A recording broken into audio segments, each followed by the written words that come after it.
Graça e paz, queridos. Amém. Glória a Deus. Mesmo sentados, vamos orar, pedir que o Espírito Santo de Deus venha falar ao nosso coração. Amém, Pai? Fale conosco.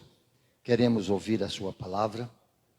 Esvazie-me da minha sabedoria e enche-me da sua. Fala não aquilo que está no meu, mas no seu coração. Alimenta-nos, ó Deus, com a sua palavra. É o que eu oro em nome de Jesus. Amém. Glória a Deus, né? E eu quero, não sei se foi avisado, domingo passado eu não pude estar aqui, mas eu estava lá com o pastor Miro, né? Nós estivemos ali, foi um momento muito maravilhoso também. Ele esteve aqui no sábado e no domingo nós estávamos lá, mas eu vi algumas fotos, algo aqui que foi maravilhoso. Quero parabenizá-lo pela festa da igreja, aniversário, que Deus continue abençoando os nossos corações. Abra a palavra do Senhor para o livro de Êxodo, capítulo 14. Êxodo, capítulo 14, eu quero, dentro desse texto, compartilhar algo que me incomodou meu coração nos últimos dias. E eu quero adiantar para os irmãos, diante desse texto, diante desse cenário, eu quero falar de algumas coisas que podem ser letais quando o assunto é seguir em frente.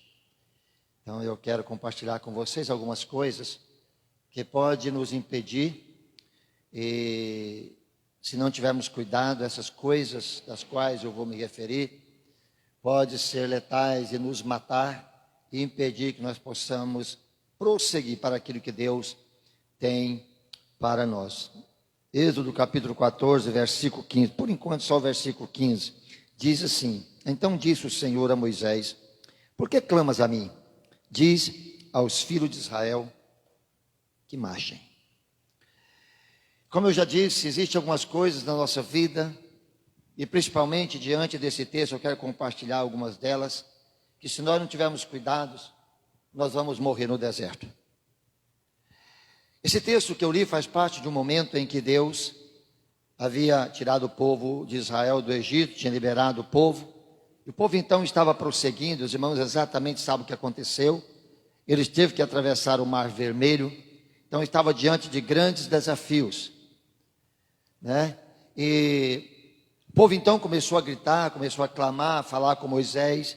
Moisés então foi para a presença de Deus, começou a clamar a Deus, e esse clamor aqui não é um clamor de oração, esse é um clamor meio de grito, pedindo socorro, não era oração, era questionando a Deus algumas coisas, não era orar, porque existe alguns clamor que é clamor de oração, mas nesse caso aqui não era exatamente a oração, não era esse o contexto. Deus, na verdade, Moisés estava procurando a Deus, e agora, o que vamos fazer? E Deus então olha para Moisés e diz: Por que você clamas a mim? Por que clamas a mim? Pede, diga aos filhos de Israel que marchem. Então, exatamente é isso que o texto está falando aqui. Era como se Deus estivesse falando, né? Estivesse falando para o povo de Israel. E estava falando, como estivesse falando aqui: marchem, não olhe para trás, prossiga. E então, eu quero compartilhar com vocês algumas coisas interessantes de acordo com esse texto. A primeira coisa que eu quero que você entenda comigo é: o que faz a gente, por exemplo, morrer no deserto? Essa é a primeira coisa que precisamos pensar. Anote: tentar entender os planos e os pensamentos de Deus. Existem situações na nossa vida que nós não vamos entender. Quando eu olho para esse texto, não dá para entender o que Deus fez. Primeira coisa, Deus manda o povo sair do Egito. Chama Moisés para tirar o povo do Egito. E para mim, Deus comete um deslize aqui. Porque em vez de Deus amolecer o coração de Faraó, ele endurece. Tem coisas que Deus faz que eu não entendo. E às vezes eu fico me perguntando. Quando eu olho para esse texto, literalmente aqui, Deus tira o povo do Egito. Quando eles andam um pouco, aí Deus fala: disse a eles agora que dê meia volta e para aqui perto, não vai embora. Em vez do povo ir embora, Deus manda eles voltar e parar diante do monte, em frente, praticamente próximo de Cairo, por exemplo, Cairo, que é a capital de Egito. Estava errado. Deus, por que o senhor faz isso? Por que o senhor está fazendo alguma coisa? Por deixa o coração desse homem quieto. Deus fala, não, separa aqui que eu vou mexer o coração, eu vou endurecer o coração do faraó, e tem uma coisa, ele vai atrás de vocês. Poxa Deus, nós já passamos tanto problema, o senhor vai fazer mais um problema, endurecer o coração dele, por que o senhor vai fazer isso? Mas quando eu olho para a história, eu vou ver que Deus sempre, ele faz diferente daquilo que a gente pensamos. Quando eu olho para a própria criação, às vezes, se eu, humanamente falando, eu discordo de Deus de algumas coisas. Presta atenção, você sabia que todo o planeta Terra, 70% do planeta Terra é coberto com água? Se eu fosse fazer o mundo, eu fazia diferente. Por que tanta água e pouca terra? Pior, 97,5% da água é salgada. Apenas 2% da água do mundo, da água que você entende, apenas 2%, 2,5% é água potável. Potável não, doce. Porque desses 2,5%, apenas 1% é potável. Agora você pega tudo e fala, poxa Deus, né? Não seria diferente, não dá para fazer diferente? Em vez de 70% de água e 30% de terra, foi o contrário. Por que o senhor não fez 70% de terra e 30% de água? Agora, se eu fazer tanta água dessa, com a profundidade dessa, todos os oceanos, por exemplo, ele tem uma média de 1.200 metros de profundidade em média no mundo. Para que tanta água? Salgada. Que função é essa? Para que é isso? Humanamente falando, a única coisa que a gente pega do mar é o sal, é a coisa que menos você come. Às vezes eu olho para Deus e falo, Deus, poxa, né, não dá para fazer diferente? Não dava. Mas Deus é assim. Essa é a grande questão de Deus. Porque os pensamentos de Deus não são os nossos pensamentos. E nem os projetos de Deus é para ser questionado. Deixa eu repetir isso aqui. Os pensamentos de Deus não são os nossos pensamentos. E os projetos de Deus não é para ser questionado. Não fica questionando a Deus. Não fica perguntando a Deus o porquê disso, o porquê daquilo. E Deus está dizendo para nós simplesmente, fique quieto, faça, caminha, vai nessa direção. Pronto, não me questione, porque eu sei todas as coisas. Quem sabe sou eu. Voltando à questão da terra, por que tanta água? Os ambientalistas dizem que o pulmão, aí eu vou só para os irmãos entender, que o pulmão da terra é o quê? Alguém sabe? Os ambientalistas dizem que é as árvores. Errou.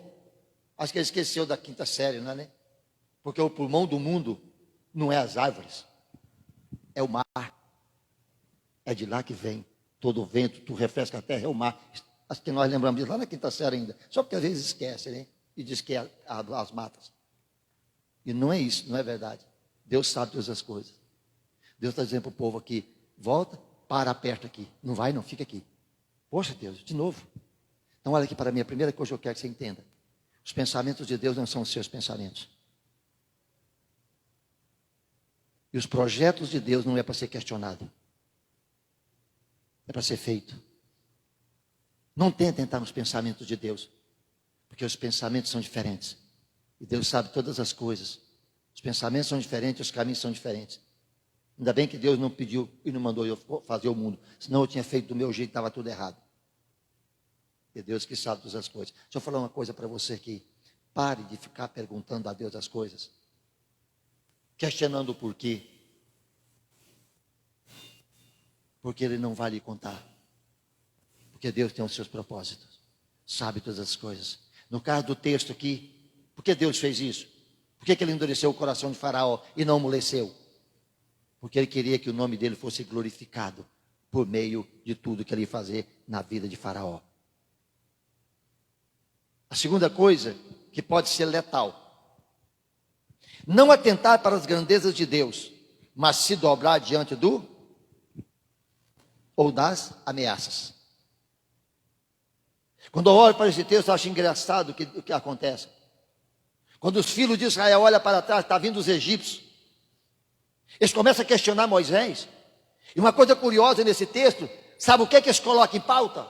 Alguém lembra? Eu quero que você leia todo esse texto. Deixa eu adiantar para você. Eles começam a pensar em sepulcros. Moisés, foi isso que nós falamos para você? Será que não tinha sepulcro para a gente morrer lá no Egito? Se sepultar a gente, precisou trazer a gente para morrer no deserto? Veja que a ameaça deles, ou seja, a ameaça dos egípcios contra ele, contra eles, os leva a pensar em sepulcro. Em vez de olhar para a grandeza de Deus, ele já olha para o fracasso maior do que Deus e começa a pensar em sepulcro. Olha aqui para mim, cuidado, quando nós tiramos os olhos da grandeza de Deus, nós temos a tendência de mergulhar em sepulcros ou cavernas. Quando Deus coloca Jezabel no calcanhar de Elias tinha terminado de fazer grandes milagres. Deus tinha feito grandes milagres com aquele homem. Os irmãos sabem da história lá no Monte Carmelo em si, não vou falar. Ele foi para o deserto, ele vai para onde? Para as cavernas. Ele perdeu a visão do tamanho de Deus. Ele começou a ver Jezabel muito maior do que Deus. Ele olha para Jezabel, ele olha para Deus e fala: Deus, essa mulher vai me matar. Ele tinha destruído cerca de 950 profetas. Agora Jezabel levanta e fala: vou cortar a sua cabeça. O homem pega a visão de Deus e agora ele vai caminhar para o deserto, vai entrar na caverna. Escute, quando nós perdemos a visão da grandeza de Deus, a nossa tendência é entrar na caverna, a nossa tendência é procurar sepulcro. Aquela mulher, quando estava próximo de acabar a sua alimentação, chega o profeta na casa dela e diz: faz para mim alguma coisa. Ela disse: eu não tenho nada, eu estou pegando um graveto, eu vou pegar essa farinha, vou fazer um bolo. E disse: eu vou comer e vou morrer. Sabe por quê? Porque quando nós perdemos a visão da grandeza de Deus, nós temos a tendência de ir para a caverna e querer entrar em sepulcro.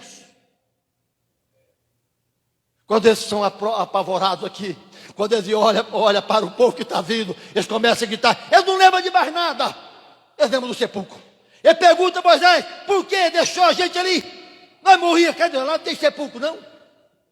Olha aqui para mim, todas as vezes que perdemos a visão de Deus, nós temos da grandeza de Deus, nós temos a tendência de ir para a caverna ou procurar sepulcros, porque pensamos que vamos morrer.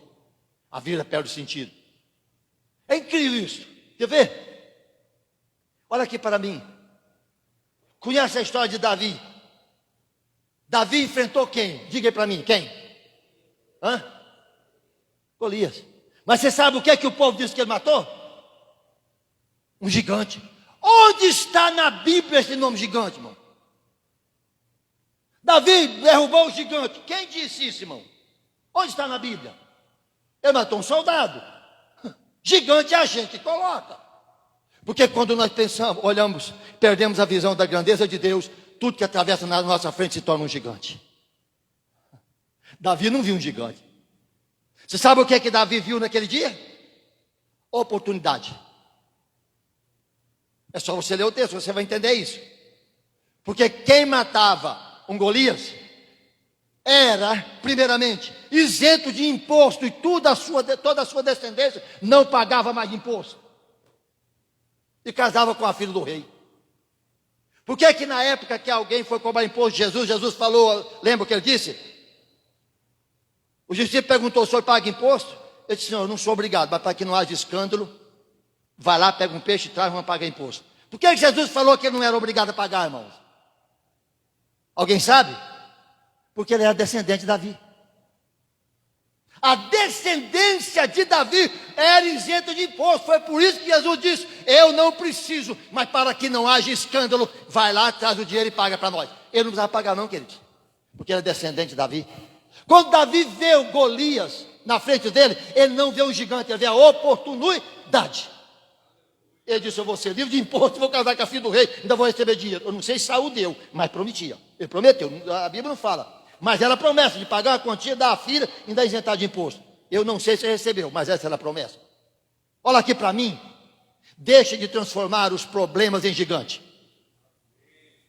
Pare com isso. Gigante quem coloca somos nós. Os problemas existem, mas diante da grandeza de Deus não é isso que a gente precisa ver. Porque o meu Deus é maior do que os problemas que aparecem na minha frente. Ou então eu não sou crente. É simples assim, cara. Agora eu pego os problemas: meu Deus, estou com tanto problema. É um gigante, não consigo. Não consegue por quê, irmão? Ô irmão, por que você não consegue? porque os problemas se tornou um gigante. E aí o gigante se agiganta. Essa é a grande verdade. Primeiro, não tente entender os planos e os pensamentos de Deus. Segundo, não deixe de não atenta para os problemas como maior do que os vossos Deus. Terceiro, perder a visão do futuro em detrimento ao passado. Deixa eu repetir aqui. Estou falando de coisas que podem ser letais na nossa vida. Primeira delas, vou voltar. Não entender os planos e pensamentos de Deus. Segundo, não atentar para as grandezas de Deus, mas se dobrar às ameaças. Terceiro, perder a visão de Deus em detrimento ao passado. Ou melhor, perder a visão do futuro em detrimento ao passado. Aquele povo tinha mais olhar para o Egito do que para a terra de Canaã. E ele estava perecendo no deserto. E nós sabemos dessa história. Você vai ver depois no livro de Números e outros livros para frente. O dos 10 espias, por exemplo, que queria voltar para trás, e 2 que iam para frente, porque eles estavam olhando para trás. Quando falta água no deserto, eles começam a reclamar. Tudo que acontecia, eles começavam a reclamar. E começavam a pensar e falar: por que você me tirou do Egito? Aqui eles queriam sepulcro no Egito. Lá na frente eles começam a lembrar de cebola e pepino. Olha aqui para mim, quem fica lembrando de cebola e pepino nunca vai comer leite e mel. Nunca. Tem pessoas que ficam lembrando que pepino e cebola para eles era uma boa alimentação. Para escravo era coisa boa, não era ruim não. Tinha escravidão? Tinha, mas eles comiam bem, porque eles alimentavam-se disso. Era uma comida boa. Olha aqui para mim, deixa de olhar para o seu passado, para com isso. Tem pessoas que ficam reclamando a vida toda, carregam os problemas para sempre. O apóstolo Paulo disse: eu prossigo para o alvo, e antes ele disse: esquecendo-me das coisas que para trás ficam, eu avanço para aquelas que diante de mim estão, eu prossigo para o meu alvo. O texto de Filipenses que eu estou referindo traz a ideia de um caçador em cima de um animal, correndo atrás de uma caça. E ali era questão de sobrevivência.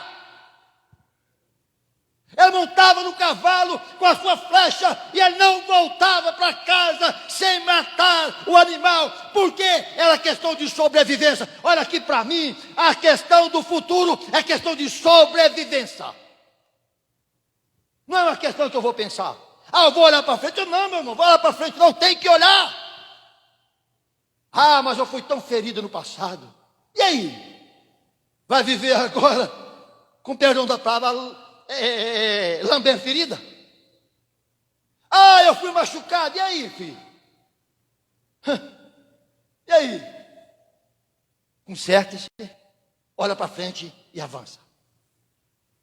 Mas tem outras pessoas que ficam olhando das coisas boas do passado, pastor Edgar.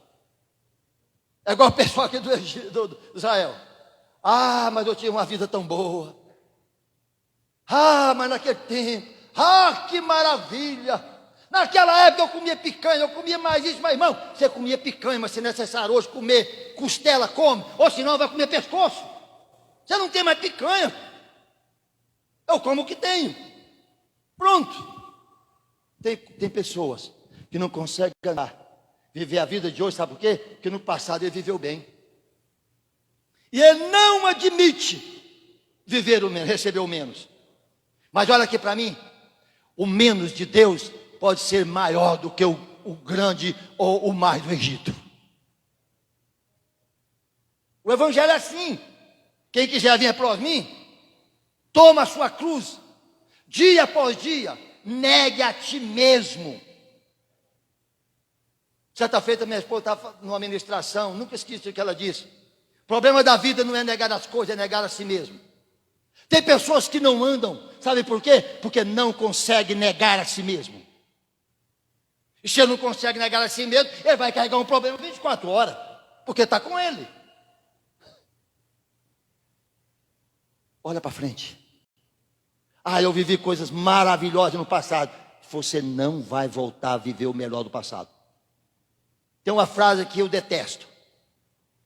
Tem algumas frases que eu detesto. Uma delas é essa: vou recuperar o tempo perdido. Irmãos, isso é falácia. Não esquece. Certa feita, o irmão orando, Deus, ele vai restituir tudo que o diabo tomou. Irmão, se o diabo tomou para ficar para ele, não quer mais não, cara. Se tomou, não era meu, porque se era meu, Deus não deixava tomar não. Não quero aquilo que o diabo tomou não, cara. Deus pode me dar coisa muito maior, mas aquilo que já levou, agora eu vou correr atrás do diabo para me devolver. Fala sério, irmão. Isso pode ser até bonito, mas eu quero dizer para você que está me assistindo, você que está aqui, isso não é bíblico. Não é bíblico. Primeiro, eu não acredito muito nessas teses. Desculpa você que está me assistindo, que eu não acredito muito nesse negócio. E se levou, levou, filho. Se perdi, perdi. Ah, eu vou recuperar o tempo perdido, esquece. Ah, eu vou buscar tudo. Não, Deus pode te dar coisas maiores. Mas aquilo que perdeu, esquece, já foi.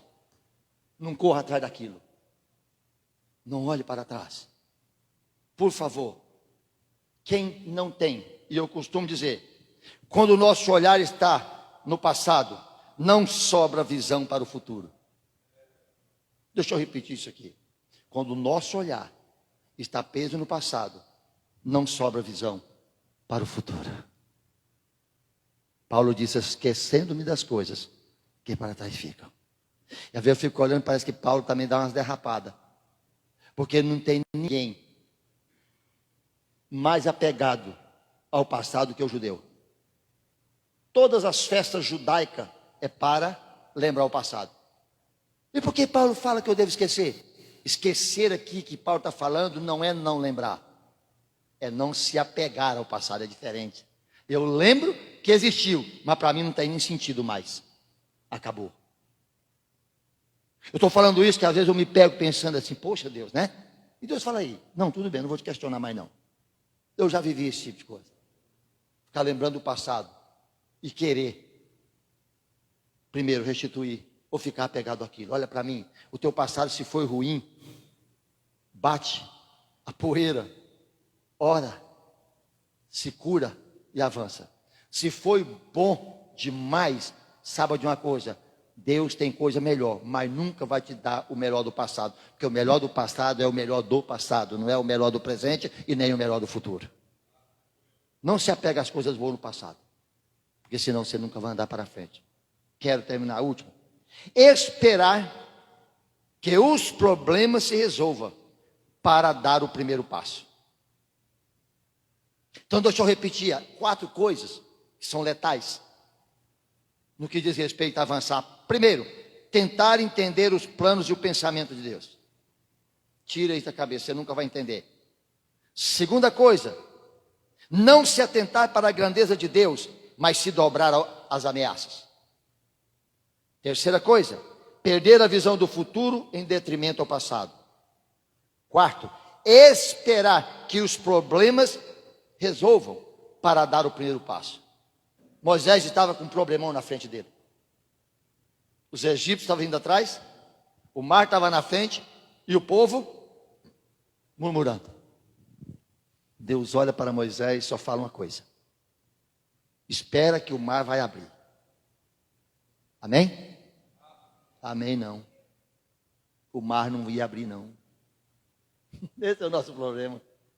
Ele não disse isso para ele. O que você tem na mão? Então não espera o mar abrir não. Toca no mar que ele vai abrir. Sabe qual é um dos nossos problemas? É que nós esperamos resolver as coisas para a gente ser feliz. A gente espera que os problemas passam para a gente glorificar a Deus. Nós esperamos resolver todos os problemas para cumprir o propósito de Deus. Nós esperamos que tudo seja resolvido para que a gente siga a vontade e fazer a vontade de Deus. Nós esperamos que o mar abre para a gente passar e ir atrás da promessa. Deixa eu falar uma coisa para você: o mar nunca vai abrir. Os problemas nunca vão sair. É eu, é você, é nós como igreja, no poder de Deus, fazer com que as coisas aconteçam. É diferente. Deus olha para Moisés e fala: o que você tem na mão, cara? Para de me reclamar. Diga ao povo para marchar. Acho que Moisés olhou: marchar como, Deus? Como vai marchar? O senhor me traz agora, então os egípcios, eu podia deixar eles quietos lá. Agora o senhor me traz para perto deles, enfurece o coração do homem de novo. Estou vendo os cavalos, os cavaleiros vindo, e a multidão lá não tem alma, não tem arma. Agora tem um mar pela frente, e o senhor manja marchar como? Deus fala: o que você tem na mão, cara? Eu tenho um cajado. Moisés disse para lá, Deus, então abre o mar. Deus podia ou não podia abrir o mar sem Moisés? Podia ou não podia? Claro que podia. A mesma coisa, Jesus chega diante do túmulo de Lázaro. Ele chega lá, com o quarto dia, Jesus faz o seguinte, o que é que ele fala? Tire a pedra. Por que Jesus, se Jesus tinha poder, cara, para ressuscitar um cara que 4 dias, será que ele não podia falar, pedra, reda daí? Por que ele não fez? Porque tem coisas que Deus pode, mas ele não faz, que é responsabilidade minha. Não espere os seus problemas ser resolvidos para você caminhar. Você, eu, nós como igreja, nós temos o poder vindo de Deus para fazer as coisas acontecer. Davi tinha uma pedra, derrubou um Golias. Moisés tinha uma vara, abriu o mar. Jesus tinha uma palavra, ressuscitou Lázaro. Escute aqui. Pare de esperar os problemas ser resolvidos. Pare de esperar que as coisas se resolvam para você cumprir o propósito de Deus. Pare com isso. Deus está dizendo, está na sua mão. Todo o poder me foi dado, nos céus e na terra. Vai lá e faça. Creia que esse poder está na sua mão. Não é na mão de um. No caso aqui está na mão de Moisés. Eu quero dizer, pastor Edgar e irmã pastora Kátia, está na mão de vocês. Não espere as coisas acontecer para que essa igreja rompa. Faça as coisas acontecer. Quer lhe dar mais uma palavra? Nenhum desses irmãos vai andar na sua frente. E não deve. Moisés estava com o cajado, vai lá e toca lá, Moisés, faz as coisas acontecer. E o povo anda junto. Você, irmão, olha aqui para mim. Pare de esperar Deus resolver problema para você. Deus te deu poder, está na sua mão. É a igreja. Ninguém atentará contra a igreja do Senhor.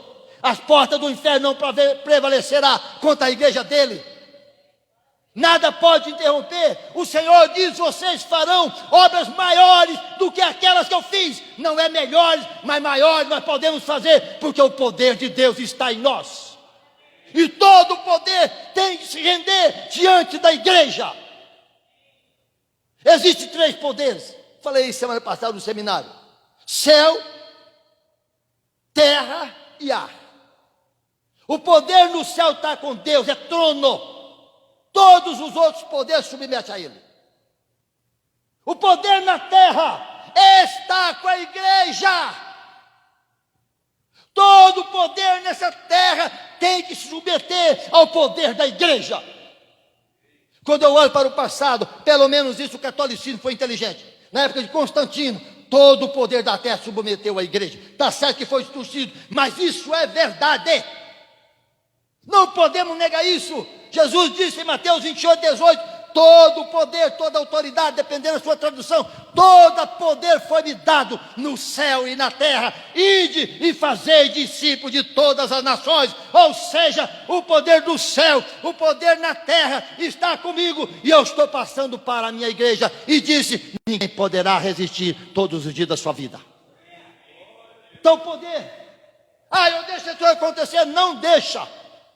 O poder de resolver está contigo. O poder de evangelizar o seu vizinho e ele aceitar Jesus está na sua boca. Paulo disse isso. Que o poder que salva está no teu coração. A palavra está no teu coração. Ou seja, na tua boca. Se com a tua boca confessares ao Senhor Jesus e crê que o Senhor ressuscitou do morto, será salvo. Porque com o coração se crê pela justiça e com a boca confessa a respeito da salvação. Muitas vezes nós pensamos que aquela palavra é para o incrédulo, quer dizer que é para você, igreja. A salvação do mundo está na sua boca. O poder sobre Satanás está na sua boca. O outro poder que existe é no ar. no céu, na terra e no ar, são principados e potestades, que na hora que a igreja se levanta, as tempestades, os principados caem. Foi isso que aconteceu quando Jesus mandou os discípulos. Eles foram com 70 e Jesus disse: eu via Satanás cair do céu como relâmpago. Pronto. Por quê? Porque ele deu autoridade aos discípulos. Deixa eu olhar para você e dizer: a autoridade de Deus está nas suas mãos. Não deixe as coisas acontecer, faça acontecer, porque Deus deu poder para a igreja. Ah, pastor, vou esperar a minha vida se resolver. Eu tenho uma péssima notícia para você. Sabe quando? Nunca. Nunca. Agora parei. No Senhor eu vou mudar a minha história. E as águas vão se abrir. Fale. Fale. Exerça a autoridade que você tem. Caminha. Tem mar? Tem. Autoridade para abrir o mar você tem. Se não abrir, você anda por cima dele. Você está convidado hoje a sair do deserto. Primeiro, pare de questionar Deus. Não tente entender, porque você nunca vai entender Deus. A segunda coisa, não se renda diante dos fracassos, mas olha para as grandezas de Deus. Terceiro, pare de olhar para trás. O que passou, passou, filho. O que passou, passou. Caminhe. Quarto, não espere as coisas acontecerem para você seguir em frente. Faça as coisas acontecer, porque o poder está nas suas mãos, vindo da parte de Deus. Eu queria orar com você.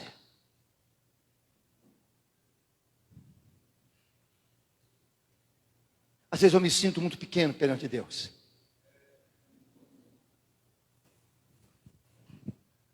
Porque às vezes eu fico olhando para Deus e ficando questionando Deus. Geraldo, você continua perguntando para quê? Por que você está perguntando alguma coisa, cara? Eu não vou te falar não. Eu quero só que você ande. Faça os seus planos. Consulte a mim. E prossiga. Deixe de me questionar. Deixa de olhar para sepulcro e caixões. Você está vivo. Pare com isso. Deixa de olhar para trás. Que você já foi, você não será mais. Mas você será melhor do que ontem. Porque a glória de Deus, as coisas de Deus é de glória em glória. Aleluia. Todas as coisas se fizeram novas. As coisas antigas se passaram. Tudo se fez novo.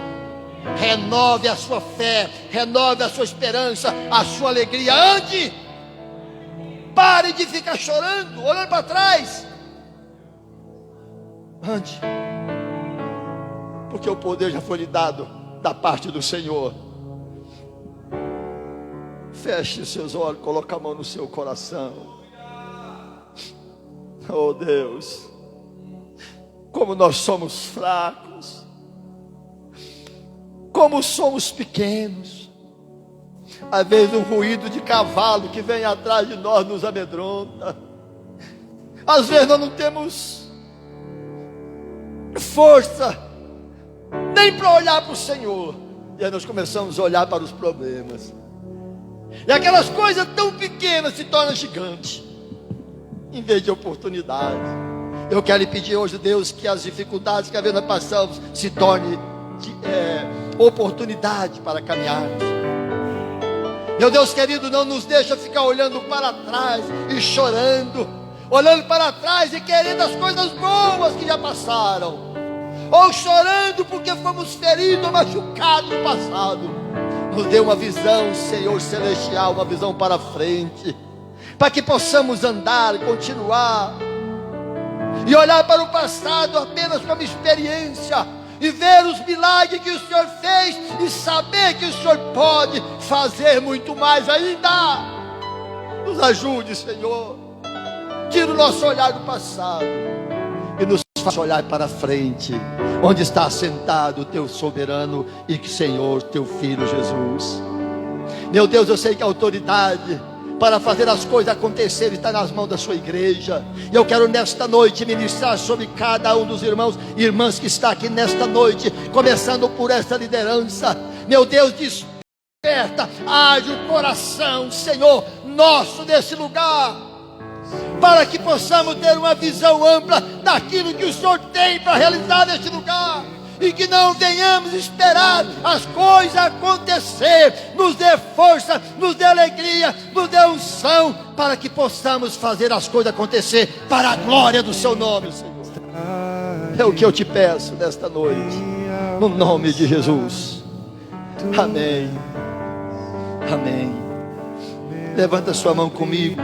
Diga: Deus, tira de mim toda dúvida e todo questionamento. Diga: Senhor, faça-me ver a tua grandeza em detrimento aos fracassos. Diga: eu sei que o Senhor é maior. Diga: Senhor, nos dê poder para caminhar para a glória do Senhor. Amém e amém. Amém.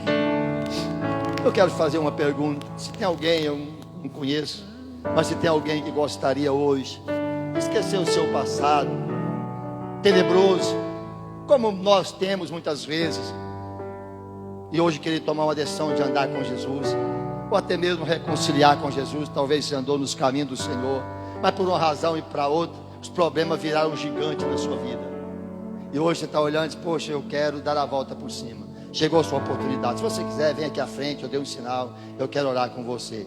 Provavelmente todos que estão aqui já recebeu Jesus, mas eu quero fazer esse apelo para você. Quem sabe você está aqui, entrou aqui, quer fazer uma aliança, renovar a sua aliança com Deus, eu quero orar com você. Tem alguém? Não? Tudo bem então.